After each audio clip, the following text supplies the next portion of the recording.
Welcome to TG24 TV. నేను శైలజ. పెద్దవంగర మండల కేంద్రంలోని ఎక్స్ రోడ్ అంబేద్కర్ విగ్రహం వద్ద నిర్వహించిన కార్యక్రమంలో నేషనల్ హ్యూమన్ రైట్స్ జాతీయ అధ్యక్షులు మంగళంపల్లి హుస్సేన్ మాట్లాడుతూ జర్నలిస్టు కుమ్మరి రామ్మూర్తిపై జరిగిన దాడిని తీవ్రంగా ఖండించారు. జర్నలిస్టులపై దాడులకు పాల్పడడం ప్రజాస్వామ్యానికి విరుద్ధమన్నారు. ఈ కార్యక్రమంలో స్టేట్ కమిటీ సభ్యులు అశోక్ గౌడ్, తొర్రూరు డివిజన్ అధ్యక్షులు పల్లేర్ల రమేష్, జిల్లా ఎగ్జిక్యూటివ్ సభ్యులు రామరాజు, కూతాటి రమేష్, డివిజన్ సెక్రటరీ యాసారపు భాస్కర్, మండల జాయింట్ సెక్రటరీ ముద్దసాని హరీష్ తదితరులు పాల్గొన్నారు. అర్ధరాత్రి 10 గంటలకు తెలంగాణ మండలం పుట్టకొత్తపల్లి గ్రామంలో ఒక ఫ్లెక్సీ వివాదంలో గ్రూపుల మధ్యలో జరిగినటువంటి ప్రమాదాలకు ఎలాంటి సంబంధం లేనటువంటి కుమ్మరి రామ్మూర్తి మరి ఇక్కడ మహబూబాబాద్ జిల్లా తెలంగాణ మండలం ప్రెస్ క్లబ్ అధ్యక్షుడిగా పనిచేస్తూ మరి ఎలాంటి జీతం లేకుండా ఈరోజు మీడియా, ప్రింట్ మీడియా కానీ ఎలక్ట్రానిక్ మీడియా మిత్రులకు కానీ ఎలాంటి జీతం లేకుండా ఒక పబ్లిక్ సర్వెంట్గా, సోషల్ సర్వెంట్గా వాళ్ళు పనిచేస్తూ ఉన్నారు. మరి అలాంటి జర్నలిస్టులకు ఈరోజు దాడి జరగడం చాలా సిగ్గుసేటు అని మరియు human rights for social justice, social service for change of India నుంచి మేము దాన్ని తీవ్రంగా ఖండిస్తూ ఉన్నాం. ముఖ్యంగా రామ్మూర్తి గురించి చెప్పాలంటే ఖచ్చితంగా వాస్తవానికి ఆయన ఖచ్చితంగా సోషల్ వర్కర్గానే పనిచేస్తూ ఉన్నాడు, హ్యూమన్ రైట్స్లో పనిచేస్తూ ఉన్నాడు, దాంతోపాటు యాదవ సంఘంలో పనిచేస్తూ ఉన్నాడు, కుల సంఘంలో పనిచేస్తూ ఉన్నాడు, ప్రెస్ క్లబ్ అధ్యక్షుడిగా పనిచేస్తూ ఉన్నాడు. ఈ 3 సంఘాలకు కూడా జీతాలు రానటువంటి ఒక పబ్లిక్ సర్వెంట్గా పనిచేస్తున్న వ్యక్తి మీద మీరు చూసుకోవాల్సినటువంటి వివాదాలలో తనను లాగడానికి ఒక కెమెరా ఈరోజు ఒక ఎంపీడీఓ కానీ, ఒక ఎంఆర్ఓ కానీ, ఒక ఎస్ఐ కానీ అన్ని డిపార్ట్మెంట్లకు ఈరోజు ఎలాంటి జీతాలు లేకుండా పనిచేస్తున్నటువంటి మిత్రులను గౌరవించాల్సినటువంటి మీడియా వాళ్ళను ఈరోజు వారి మీద జరిగింది. రేపు ఏదో సాక్షి విలేకరి మీద జరుగుతుంది, రేపు ఆంధ్రజ్యోతి, నమస్తే తెలంగాణ, ఆంధ్రప్రభ అనేకమైనటువంటి విలేకరులు ఈరోజు పనిచేస్తూ ఉన్నారు. ఈరోజు ఆయన మీద జరిగిందని రేపు ఇంకొకరు జరిగినటువంటి గ్యారంటీ ఏమున్నది? కాబట్టి పోలీస్ డిపార్ట్మెంట్ వారికి కూడా నేను ఒకటే తెలియజేస్తా ఉన్నాను. ఇక్కడ స్థానిక ఎమ్మెల్యే యశస్విని రెడ్డి గారికి కానీ, అదేవిధంగా టీపీపీసీ అధ్యక్షులు ఉపాధ్యక్షులైనటువంటి ఝాన్సీ రెడ్డి గారికి కానీ, మరి అదేవిధంగా అందరికీ కూడా మీకు తెలియజేసేది ఒకటే, హ్యూమన్ రైట్స్ నుంచి జర్నలిస్టులకు రక్షణ కల్పించాలన్నటువంటి ఈ ప్రజాప్రభుత్వం ఖచ్చితంగా జర్నలిస్టుల రక్షణ కోరణ కోసం హ్యూమన్ రైట్స్ నిరంతరం పనిచేస్తుంది, జర్నలిస్టుల సంక్షేమం కోసం పనిచేస్తుంది, జర్నలిస్ట్ అక్రెడిటేషన్ కోసం పనిచేస్తుంది, జర్నలిస్టులకు డబుల్ బెడ్రూమ్ల కోసం పనిచేస్తుంది.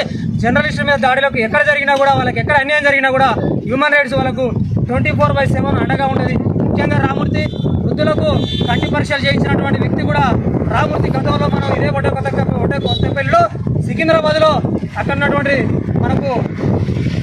అక్కడ ఉన్నటువంటి కొన్ని ట్రస్టుల ద్వారా, సేవా కార్యక్రమాల ద్వారా, ఫారెన్ కంట్రీ నుంచి కొంతమంది పనిచేస్తున్నటువంటి వాళ్ళ యొక్క డొనేషన్ ద్వారా ఆయన ముందుండి నడిపిస్తున్నటువంటి వ్యక్తి.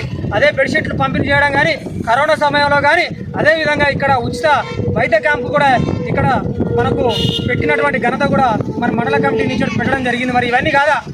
మరి బీజేపీ కండు వేసుకొని కాంగ్రెస్ ఫ్లెక్సీ తీసినటువంటి మరి ఏమైనా రామ్మూర్తి చేసిండు? ఆ రోజు సీసీ ఫుటేజ్ కూడా క్లియర్గా చూడండి. మీరు ఒక టీఆర్ఎస్ జెండా వేసుకొని, టీఆర్ఎస్ కండ వేసుకొని కాంగ్రెస్ ఫ్లెక్సీ బిక్తే ఖచ్చితంగా ఆయన మీద చర్య తీసుకోండి.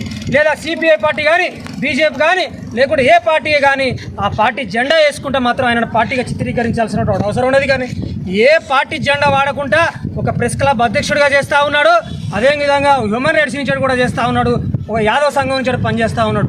అంతేగాని అక్కడ కాంగ్రెస్ జెండా వేసుకొని కాంగ్రెస్ జెండాను వీక్తే ఖచ్చితంగా ఆయన మీద మేము ఖచ్చితంగా ఖండిస్తాం. కానీ అలా చేయలే. సీసీ ఫుటేజ్ క్లియర్గా ఉంది. ఒక నలుగురు వచ్చి ఒక వ్యక్తిని నువ్వు సెల్ ఫోన్ తీసుకునేటువంటి రైట్స్ మీకు ఎవరిచ్చిరా నేను అడుగుతా ఉన్నా.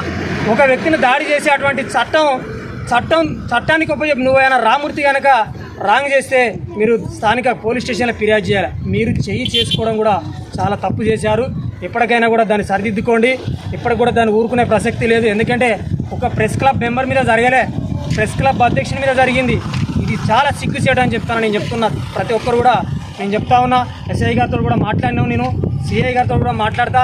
ఖచ్చితంగా బాధితుడికి న్యాయం జరిగేంత వరకు ఖచ్చితంగా హ్యూమన్ రైట్స్ వారికి అండగా ఉంటుంది. ప్రెస్ క్లబ్కు సంబంధించినటువంటి చట్టపరమైనటువంటి ఖచ్చితంగా చర్యలు తీసుకోవాల్సిందే. దానికోసం ఎంత దూరమైనా పోతాం. అదేవిధంగా ప్రెస్ మీట్లు పెట్టి ఎక్కడో జరిగినటువంటి 2016, 2017, 18 సంబంధించినటువంటి ఇవన్నీ సంబంధం లేదు. జరిగిన వివాదం ఏంటిది?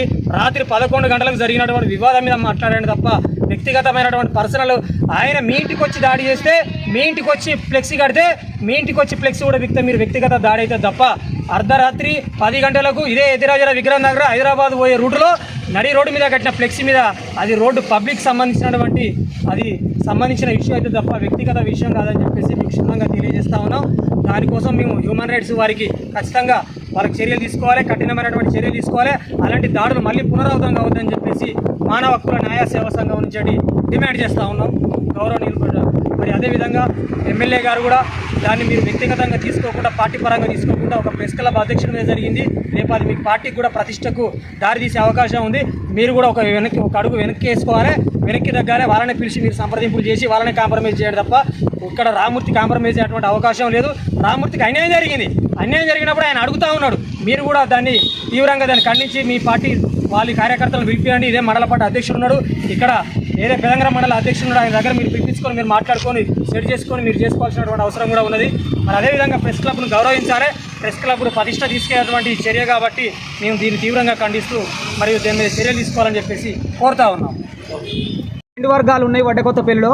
ఒక వర్గం వాళ్ళు బోనాల పండుగ సందర్భంగా ఫ్లెక్సీ పెట్టిరట.